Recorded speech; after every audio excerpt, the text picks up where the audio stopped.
This is the Gambling Gauchos.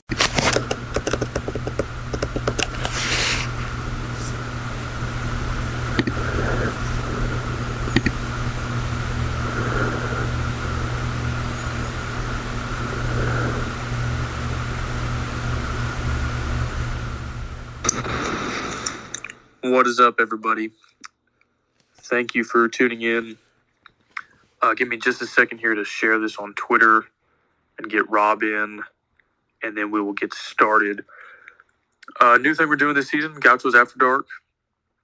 We'll do this at the end of every college football Saturday and kind of recap things around the Big 12 or the entire college football landscape.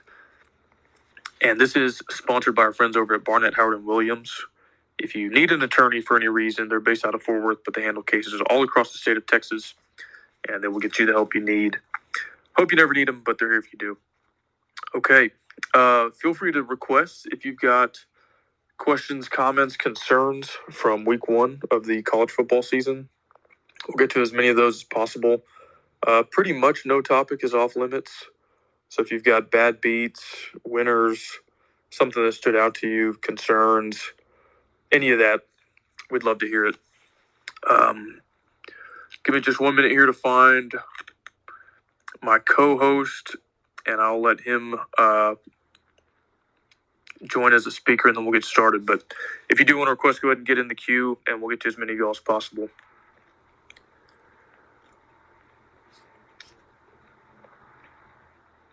Rob, I just invited you to co-host. Let me know if that comes through. What's up, man? What's up? Long day? Long day at the tailgate show at 10 a.m. We tailgated. Good day, though. Yeah. Just imagine if you did that for 12 straight hours, 13 hours, and then lost. Yeah, that would have been bad. Couldn't be us. Well, we'll get into more of a Texas Tech specific recap tomorrow, I guess. But I mean, we can touch on some components of the game today. But wanted to take more of a broader look at the Big 12 and college football. Where do you want to start?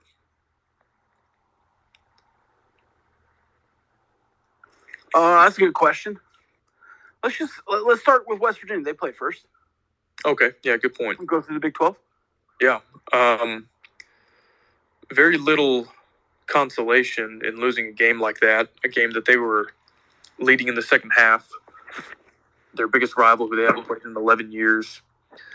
But I thought despite the loss, they looked like a formidable team for the most part. I don't think they're going to be, top third of the Big 12, but I could see them being a bowl team for sure, and a team that might wind up being a thorn in some teams' side this season. Despite the loss, I came away actually somewhat impressed by West Virginia. Yes. I mean, I was well documented saying West Virginia was going to absolutely suck. I don't think JT Daniels is a difference maker, but I thought he made some really key third down throws, and he was better than I thought he would be. They have a great receiver. They still have a good defensive line. Somehow it just never ends. West Virginia generally pretty good on the defensive line, so maybe in spite of Neil Brown, they'll be competitive. Yeah, and that, I think, was the kind of the glaring issue after that game. A lot of people looked back at that 4th and 1 or 4th and inches where they opted not to go for it.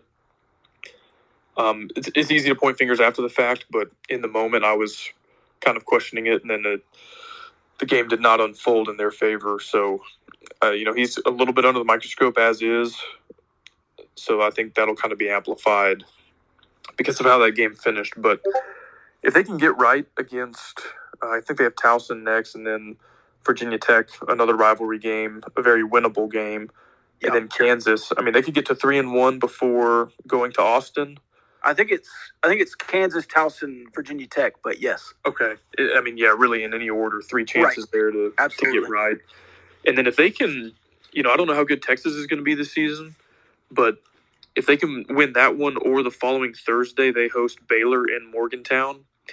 I could see them being a solid 5-2 out of the gates.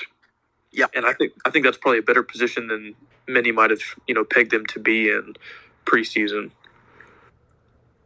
So we didn't get to watch a lot of the games tonight. Obviously, you're in the stadium there. I'm in the press box, but not really paying attention to much else besides Texas Tech. But OU, Kansas State, Baylor, in any order, probably look like the three best teams this weekend. Yes, just based on who they played, how they played, preseason expectations, and all that. Yeah, I could get on board with that. And then next level, Texas Tech, and probably West Virginia, based on preseason expectations and what they did. Oklahoma State, right there, still. They did not. They looked really good in the second quarter. I'll say that. Yeah. Hey, Cole. Rob, I'm going to get to our first speaker. Oh, yeah. Our first guest speaker. So, how's it going? What's up, man? No, I just wanted to say, I don't know, after watching this whole weekend of college football, I feel like the Big 12 is wide open from top to bottom. Oklahoma State didn't look that strong against Central Michigan. We've got Tech. I mean, there's an if there, and then, West Virginia, they hung it against Pitt, but I feel like that's not sustainable. I feel like that's just a rivalry game. They're playing their butts off, and so I don't know. I feel like a lot of it is, I feel like if Joey wanted to, he could open up the season, and we could open up for sure. Just based on what I've seen this weekend, you look at all the other games. You look at, North Carolina State. They egged against Appalachian State, and then they barely won a great football game. That was a great game to watch. And then you watch all the other games like Houston, UTSA. Jeff Traylor put up a hell of a fight, but at the same time, you're looking at that and you're like, okay, well, Houston barely won. NC State barely won. I feel like Tech could sneak in there and get 2 wins just like that. And it could be just me being optimistic. I don't know what y'all think, but I feel like it could be us taking those games, and that would be huge. I was rooting for Houston and NC State just for strength of schedule. But, the barely wins, we could easily sneak in and, take those games. But I don't know what y'all think. Yeah, I think you're right. Rob, if you're cool, I'll take the non-con component, and you can speak to the Big 12 being wide open. But if y'all have been paying attention to our podcast most of the summer, I've personally been very, I guess, not as high on Houston as a lot of the national media types seem to have been. And so they won as a ranked opponent unless they fall out because they're kind of on the fringe of the top 25 there. You're going to get a shot to beat a ranked opponent at home next week.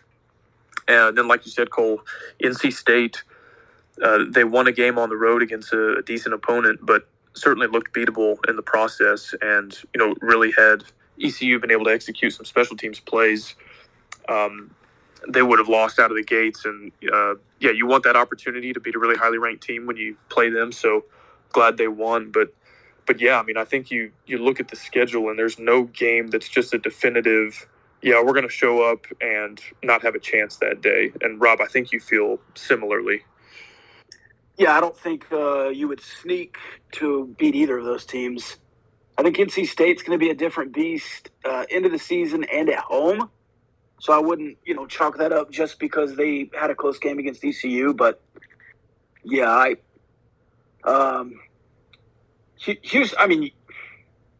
look, you play a team like Murray State, you don't want to get too high or too low on anything.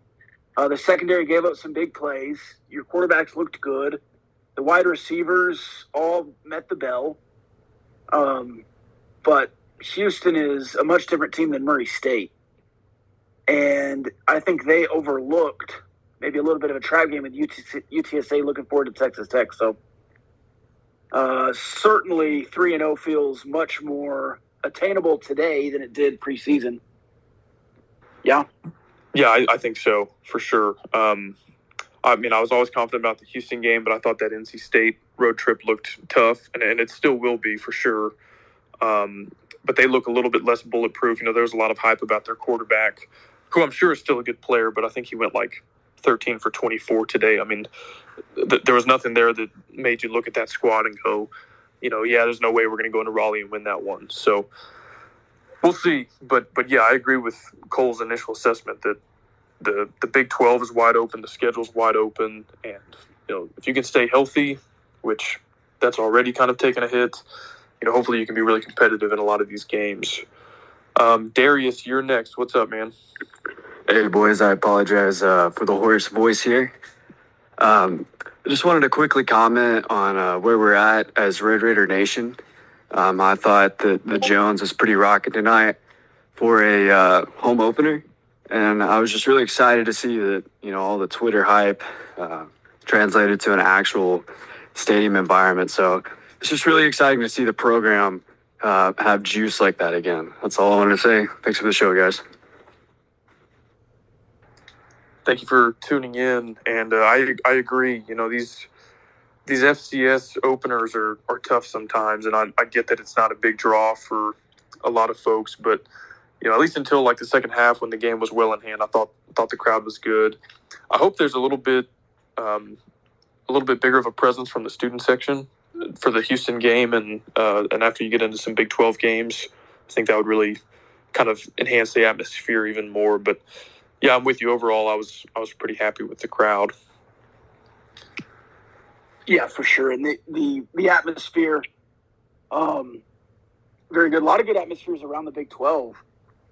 That obviously the backyard brawl was a great atmosphere. I thought early in Colorado you had a good atmosphere. I think TCU probably, even though they ended up looking at the box score, beat Colorado pretty good.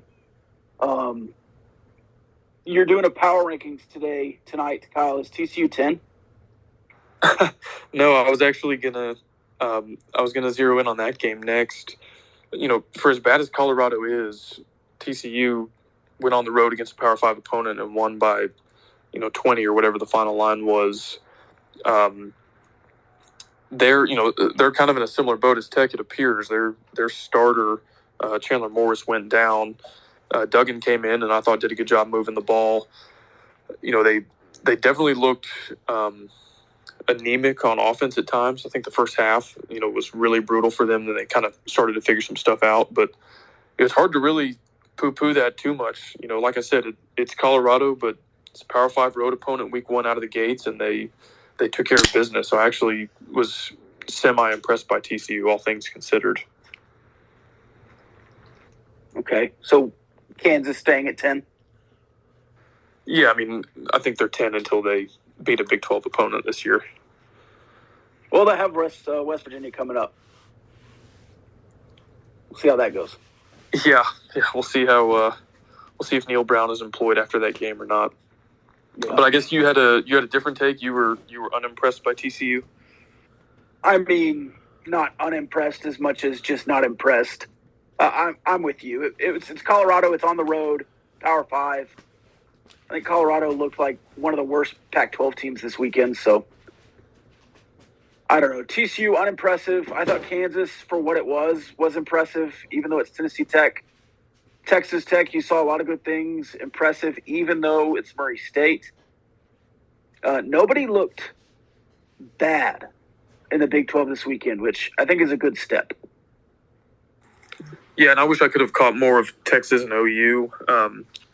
They were at least playing FBS opponents. I mean, not high caliber, but they at least didn't have an FCS game. And Iowa State seemed like, again, I didn't see any of the game, but just looking at the box score, it looks like ultimately they handled an inferior opponent. So I'm excited to, see us get into the rest of the schedule. And some of these non-cons aren't going to be terribly difficult, but hopefully we at least get more FBS on FBS action next week and start to learn a little bit more about some of these teams. Cole, did you have another thought or question? Yeah, one other thing I wanted to say is I thought the student buy-in tonight was crazy. And I mean, 5 years I went to Tech, and the craziest thing I've ever seen was the student turnout tonight was insane. I mean, that was the same as when we were playing OU when Kyler Murray was here.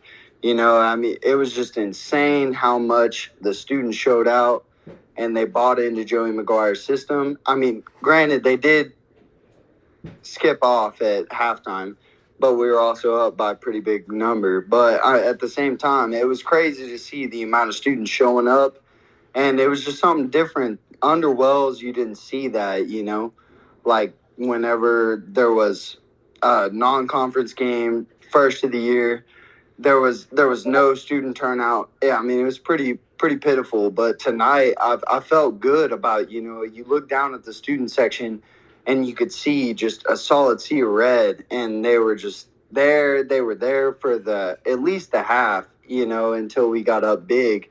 But I just thought that it was crazy how much the students had bought into Joey and how much they were there for the game. Yeah, absolutely. And like you're saying, it's a low bar after Matt Wells. But bar was met, and the only thing that helps attendance in the Big 12 is winning. So stack a couple of wins, beat Houston, go down to North Carolina State, beat them. Texas will undeniably be a sellout, and you'll probably sell out several more. Lubbock likes winners, just like a lot of other Big 12 cities do. Yep. Let's talk about. Oh, go ahead, Cole. Oh, well, that's what one of the guys that went with me to the game tonight, he's an Oklahoma State guy. And he was like, this is crazy how many students y'all have showing up to this game. And I was like, well, I mean, you look at the student population for basketball games. I mean, even baseball games. It's not crazy at baseball games, but at basketball games, it's definitely noticeable. And he was arguing with me. He was like, y'all student section sucks. And I was like, dude, honestly, like just win and you build it, they will come, And that was the biggest thing I was arguing with him tonight. I was like, you got to get wins, and then we'll be there. I'm telling you, if we get, I mean, even if just a 8-win season, we'll be there with the student section. That's not a big deal. He was just arguing with me the whole time. He was like, y'all student section is terrible compared to Oklahoma State's. And I've been to both games, and I mean, I felt like the student section tonight is definitely comparable to the Oklahoma State student section. Well, we Maybe have we just need somebody to get a in couple the. paddles or something. Do what, Rob? So we just need to get some paddles or something. Hey, thanks for calling in, Cole. Well, we have somebody in the spaces here who might be able to speak quite credibly to the Oklahoma State student section if he wants to chime in. No pressure. But yeah, I mean, at the end of the day, it's winning that's going to create that environment, and we've seen it with the student section and the arena in general with basketball. Obviously this past season when you were undefeated at home, but even those last 2 years under Beard when you were basically a 500 program in Big 12 play, it was still an incredibly difficult place to come play for opponents. So yeah, we need to get there with football, and even an 8-4, 9-3 type season, you don't have to go 12-0 to get that kind of atmosphere, I don't think. But I do think that sort of energy in the student section is kind of what's been lacking from our home field advantage over the last several years. And so it's good to see them coming back, even for an opponent, like I said, that doesn't necessarily excite people very much. But these next two games, Houston and Texas, I think will be telling us in terms of like fan interest in the program and student interest specifically.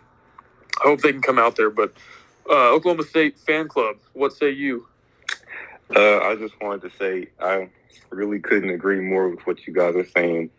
The winning thing will attract more fans and students especially because they're kind of like the heartbeat of the crowd anyways. And I'm actually glad I saw a picture of the crowd at Texas Tech today, and I was pretty glad that there were a lot of people there because I prefer Texas Tech will be our new rivals in the new Big 12. But brings a different kind of energy to the game, and it really changes the game. So it's a different type of culture. Hey, question for you. Week 1, thoughts on Spencer Sanders? Because from an outsider's perspective, incredible second quarter, pretty underwhelming for the rest of the time he was out there. Yeah, I mean, I'm not going to lie. I didn't see much of the game. I had a lot going on, but he did do pretty good in the first half, especially. The second half, just like last year, he kind of fell off. I guess just the halftime adjustments are going to be tough for a little while. But that's the best I've seen him play since he's been here at OSU. So I was excited. I don't think I've seen us put up that many points. I know we put up, I think, like 50-something against like TCU or Kansas last year, but that was pretty crazy. That was like taking a ride back to a few years ago, before our offense was bad. I had to laugh during that game. There's an Oklahoma State fan account that I follow. It wasn't yours, obviously, but real early in that game, I think he was like posting pictures of y'all's backup quarterback, saying it's time. And then, I kid you not, 45 minutes or an hour later, he was saying that if Spencer Sanders had Alabama's logo on his helmet or across his jersey instead of Oklahoma State, he'd be the Heisman favorite. And, I'm not picking on Oklahoma State. That's just kind of how college Oh, yeah, football for sure. I completely agree with you there. That plays a part, but unfortunately, that's just how it is. Yeah, college football fans are crazy, and that's what makes the sport great. So, yeah. Hey, thanks for coming in, man. That here in the Big 12, we all are exclude. Well, I guess you can exclude OU in Texas, but the rest of the fan bases are pretty passionate. And there's a good amount of alumni and all that. So, yeah, I think so. And I think it seems like the remaining 8 were kind of brought closer together after the news of last summer. And, I think that'll turn back into rivalry soon enough. But, yeah, there's kind of this, like, common bond right now that is cool to see. Rob, let's talk about UTSA versus Houston. It's a great game on the schedule this week. Great game. It lived up to the billing, mostly. I say mostly because I think the new overtime format kind of ruined it. And I won't get on a soapbox about in-state regional rivalries making college football great, because I think I'd probably be preaching to the choir. But what did you glean from Houston as our next opponent from the bits and pieces of that game that you were able to watch? Yeah, again, that's you go back to Texas Tech's SFA last year. A lot of those guys in that UTSA locker room are sitting there saying, well, we're a level down and Houston didn't want us. They're going to go out and give it hell. So you look at a UTSA that wants to punch up to Houston. And then you look at Houston and they look at Texas Tech a level up, and they're going to want to come into Lubbock and punch up. So I don't really take a lot from UTSA. I'm not going to look at Houston and say, oh, wow, they're more beatable now, because I thought they were beatable 48 hours ago. I thought they were beatable last week, and I think they're beatable, 48 hours from now. So it didn't really change much. The results didn't change much. I think it's going to be a tough game, but, in Donovan Smith we trust, huh? Yeah, I guess so. I was able to watch a little bit of it, and the final score wound up being kind of high scoring, but that's because it went to triple OT. For pretty big chunks of that game, it seemed like Houston was kind of struggling to move the ball consistently. Clayton Tune had some good plays. Saw his mobility on display a couple times, and that's where I think you actually got a pretty good look from Murray State tonight. I think typically you don't get a great look from FCS squads, but their quarterback, until he got hurt, unfortunately, he was kind of balling out.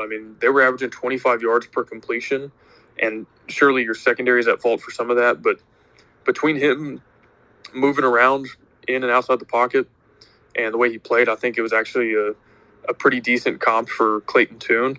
So I think it was good for our defense to get that look tonight. It just seemed like their styles of play might be kind of similar. And the other thing that I like is, of course, this summer, Joey McGuire was on the cover of Dave Campbell's with none other than UTSA head coach Jeff Traylor. And so if I were a betting man, as it were, I would guess that Joey's probably calling his buddy Jeff Traylor and asking for some inside scoop on scouting Houston for next Saturday. So hopefully, they're sharing the huddle login and the Google Docs and all that. I hope so. But yeah, I think it was the same Houston team from last year, more or less. And to a lot of outsiders, they think that's a good thing because all they saw was the 12 wins. But I saw, Tech hang, 24 unanswered on Houston in the second half last year. And so I'm like, by 17. Yeah, I'm not worried. And I guess I don't know. I guess a lot of people disagree. We don't have to be worried. We're just fans. Yeah. Next week is actually a really good week. You talk about Houston, Texas Tech, but it's also Baylor, BYU, Iowa, Iowa State, West Virginia, Kansas, Missouri, Kansas State, Arizona State, Oklahoma State, UT, Alabama. So that is a really good second week compared to a moderately good first week in the Big 12. Yeah, I think so. Before I go on a quick rant and pat myself on the back, I just want to remind everybody that Gauchos After Dark is sponsored by our friends over at Barnett, Howard & Williams law firm. They're based out of Fort Worth but handle cases all across the state of Texas. If you want to learn more about them, visit their website, bhwlawfirm.com. They were also our sponsor of the tailgate this afternoon, so appreciate their support of the Gauchos out there. Rob, we published some lists on Twitter this summer, and one of them was the best non-conference games in the Big 12. And I put the Backyard Brawl number one, much to the chagrin of Texas fans, OU fans. Yeah, and got massacred. Are we vindicated and justified there after how that one unfolded? Yeah, I mean, I guess we'll have to see if Alabama beats Texas with a pick six in the late fourth quarter. But yeah, no, I don't think that has a chance. I mean, all you had was the entire national landscape chiming in to talk about what a great game that was and how college football needed more games. Oh, yeah. So, it's been a decade. We hadn't seen it. Yeah, you made the right decision. I kind of doubt that will be the response after Alabama houses UT by 24 or whatever it winds up being. Are you going to repost that list? Yes. I thought about doing it on Thursday. Do you have a bunch of screenshots? No, I mean I could just find the old tweet though. Go get some receipts. Quote tweet a bunch of poor SOBs. Yeah. I won't do that, but I mean you're not petty to do that, but no. But yeah, I mean I guess I thought about doing it Thursday night. I was like, well, on the off chance that like Texas and Alabama go to overtime or something, I'll holster this. I'll be patient. I do think I probably underrated Baylor BYU on that list, and I'm excited about that one. I think in terms of week 2, even though like you said, there's a ton of great games on the Big 12 slate, I think that one might be the one most of interest to me because I think it'll shed some light on is Baylor a solid team or are they a Big 12 title contender? Yeah, and I thought BYU was going to handle South Florida today, but they handled South Florida. I mean, it was over early. I guess I didn't see the final. I was busy at the Tech game, but that game, BYU is good. I think they'll make the easiest transition to the Big 12 when they come just because they've been playing that Power 5 schedule, but excited for that one. That's probably my game of the week. Would you agree, Baylor BYU?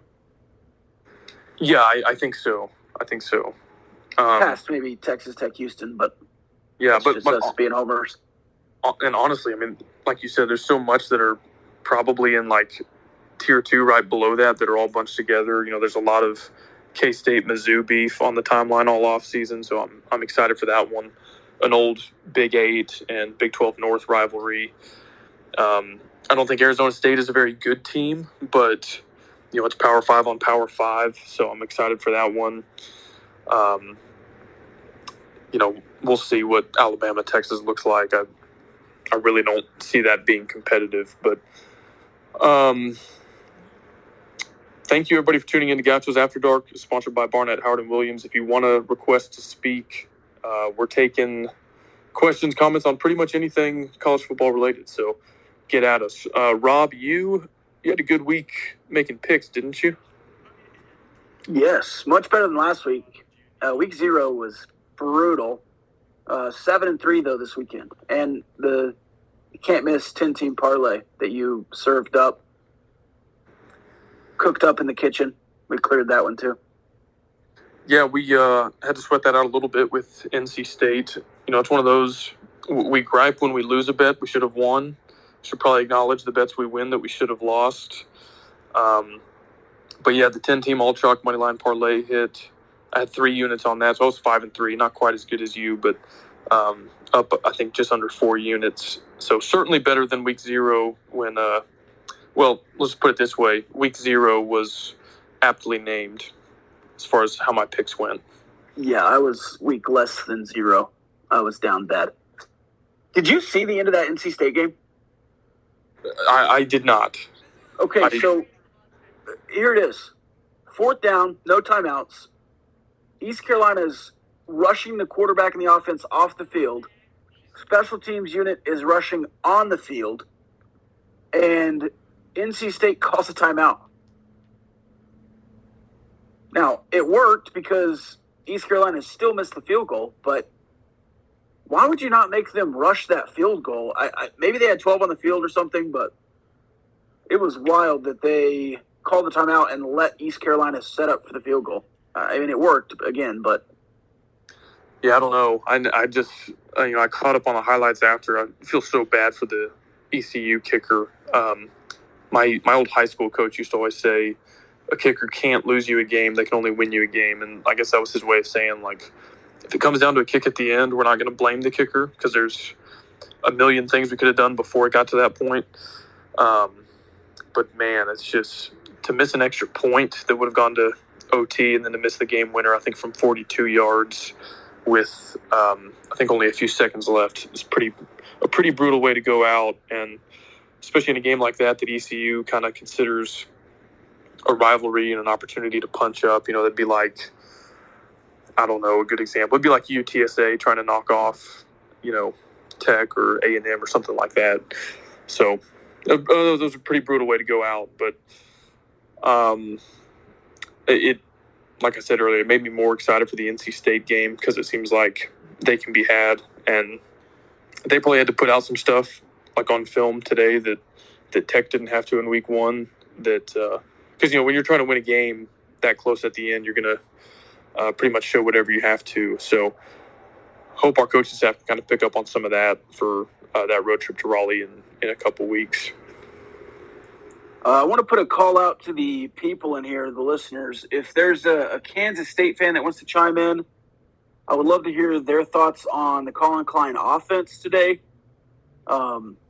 Seems like it was cooking early, and maybe some of that, it's not called the border war, but Missouri, Kansas State coming up. And didn't get to watch much of the Iowa State game either. I would love to hear an Iowa State fan perspective on Decker and the boys now that the entire offense left to the NFL.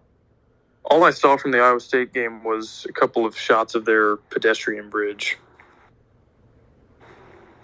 which I know they're we retweeted a couple of those. Yeah. Hey, Luke, what's up, man? Hey, yeah, I was just going to talk to you guys about the K-State game. I was actually at the K-State game today, and, I mean, the offense looked way better than it did last year, in my opinion. But I think the only concern from, K-State fans is, the passing game wasn't that much of a factor today. But, I mean, the rushing game was off the charts. How much running did they do with Martinez, or did they kind of not utilize a lot of quarterback run? There wasn't too many QB draws, but he did scramble a lot. There was, he probably, I don't know his exact amount, but he definitely did get a couple, quite a few scrimmage yards off of scrambling and using his legs.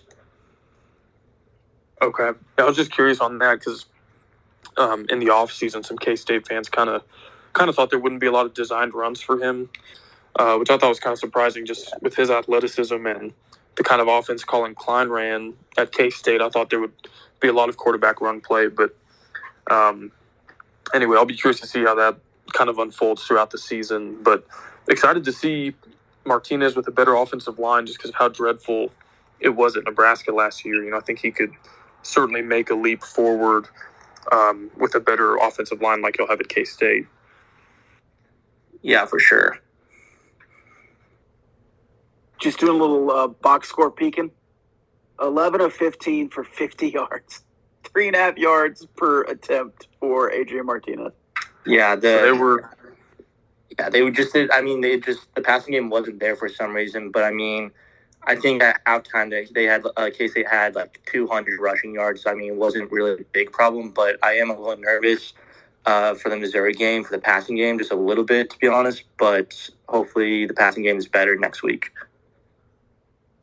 Yeah, and you also kind of wonder if, because the run game was going early and they didn't really need to push the ball down the field, did they just kind of choose to keep it vanilla and not show their hand?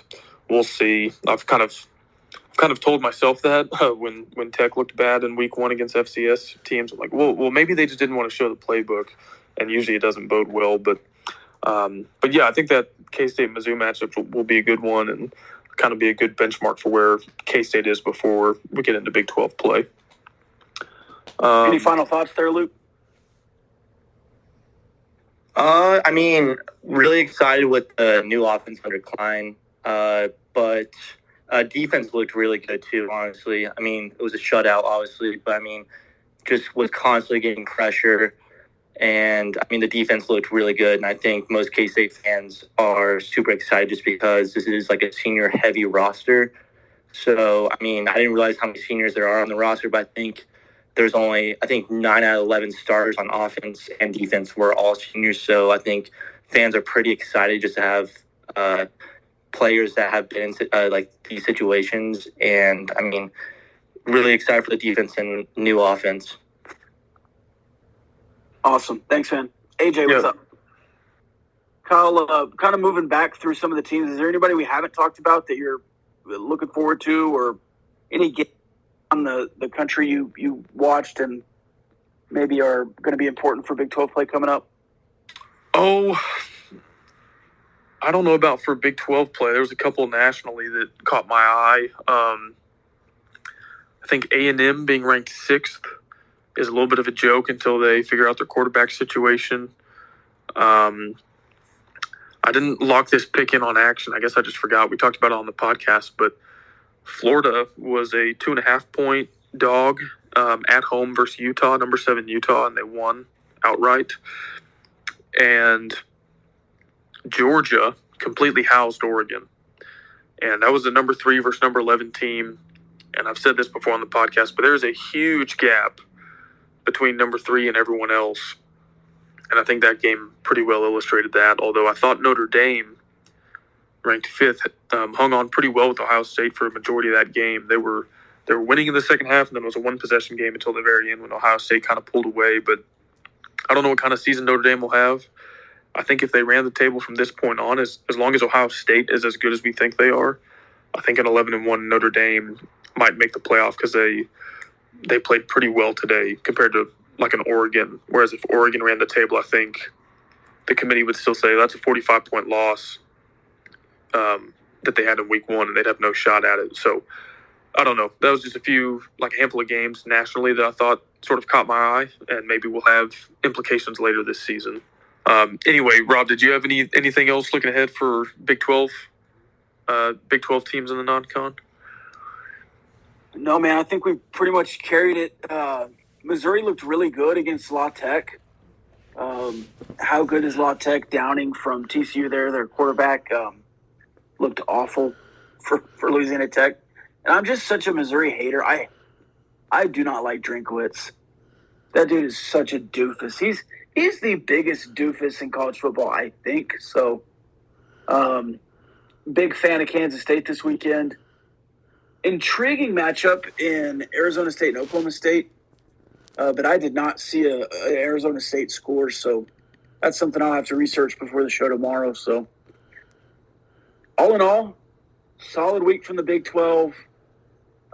Solid early run, and really looking forward to week 2. Yeah, I am as well. I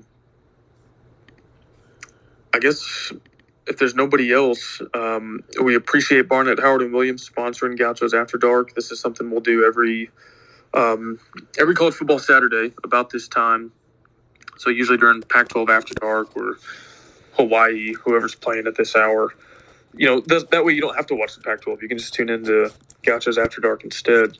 And then their viewership numbers that Stuart Mandel tries to skew in his next article will be a little bit lower. But yeah, we'll be back tomorrow with kind of a look at the opening lines across the Big 12 and more of an in-depth recap on Texas Tech, Murray State. Of course, the Tyler Shuck injury news to cover. Zach Kedley came out the gates really swinging. So I think a lot to go over tomorrow, but we'll save that for later. We do have one more speaker, Steven. What's up, man? Hey, don't leave this out, but congrats to Greystone and the ladies, man. They kicked some ass on the volleyball out. Sorry, 6-0 starting out. Yeah, good point. I heard an update on that at the football game that they were. I don't think it was final yet, but that they were playing well.